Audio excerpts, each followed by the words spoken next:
கல்லூரி மாணவர்களிடம் கமிஷன் பேசி அவர்களது சிம் கார்டுகள் மற்றும் வங்கிக் கணக்குகளை பெற்று அதன் மூலம் நாடு முழுவதும் 90 கோடி ரூபாய்க்கு மேல் ஆன்லைன் மோசடி செய்த கும்பலைச் சேர்ந்த 7 நபர்களை புதுச்சேரி சைபர் கிரைம் காவல்துறையினர் அதிரடியாக கைது செய்தனர்.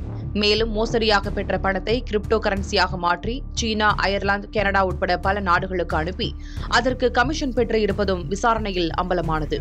இதுகுறித்து இந்த காணொலியில் விரிவாக பார்க்கலாம்.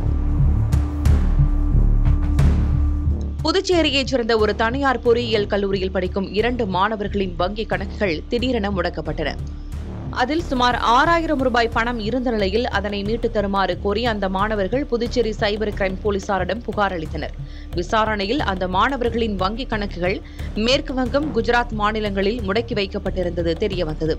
போலீசார் நடத்திய விசாரணையில் அதிர்ச்சிகரமான தகவல் வெளியானது. அதே கல்லூரியில் படிக்கும் கடலூர் மாவட்டத்தைச் சேர்ந்த ஹரிஷ் என்பவரிடம் அந்த 2 மாணவர்களும் தங்களது வங்கிக் கணக்கு, காசோலை மற்றும் சிம் கார்டை 2500 ரூபாய்க்கு விற்றது தெரியவந்தது. ஹரிஷை பிடித்து விசாரித்தபோது அவர் புதுச்சேரி மற்றும் தமிழ்நாட்டைச் சேர்ந்த 20க்கும் மேற்பட்ட மாணவர்களின் வங்கிக் கணக்கு, சிம் கார்டு, ஏடிஎம் கார்டுகள், காசோலைகள் ஆகியவற்றை புதுச்சேரி லாஸ்பேட்டையைச் சேர்ந்த கோவிந்தராஜ், கணேசன் ஆகியோரிடம் கமிஷனுக்கு விற்றது தெரியவந்தது. இந்த கும்பல் ஆன்லைன் முதலீட்டில் அதிக பணம் சம்பாதிக்கலாம் அல்லது வீட்டிலிருந்தே பகுதி நேர வேலை செய்யலாம் என்று கூறி பலரையும் நம்ப வைத்து அவர்களிடமிருந்து மோசடியாக கோடிக்கணக்கில் பணத்தை பெற்றிருக்கிறது. மோசடி பணத்தை இந்த கும்பல் மாணவர்களின் வங்கிக் கணக்குகளில் வரவு வைத்திருக்கிறது. பிறகு கோவிந்தராஜ், கணேசன் ஆகிய இருவரும் அந்த பணத்தை கிரிப்டோ கரன்சிகளாக மாற்றி சுவிட்சர்லாந்து, அயர்லாந்து, துபாய், சீனா உள்ளிட்ட வெளிநாடுகளுக்கு அனுப்பி மோசடியில் ஈடுபட்டுள்ளனர். இந்த மோசடி மூலம் இந்தியா முழுவதும் 90 கோடி ரூபாய்க்கு மேல் பணம் சுருட்டப்பட்டிருக்கிறது. இது தொடர்பாக இதுவரை 89 புகார்கள் பதிவு செய்யப்பட்டுள்ளன. சர்வதேச ஆன்லைன் மோசடி கும்பலோடு இவர்களுக்கு தொடர்பு இருப்பதும் விசாரணையில் தெரியவந்தது.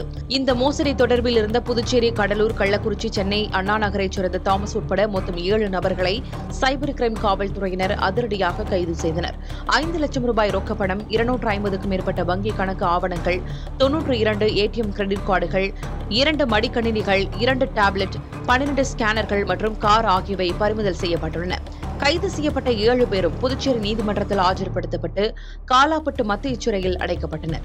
இதுகுறித்து cyber crime senior police superintendent Nithya Radhakrishnan கூறுகையில், பொதுமக்கள் தங்களது வங்கிக் கணக்குகள், பான் கார்டு, ஆதார் கார்டு ஆகியவற்றை நண்பர்கள், உறவினர்கள் மற்றும் முன்பின் தெரியாதவர்களுக்கு பணத்துக்காக ஆசைப்பட்டு கொடுக்கக்கூடாது.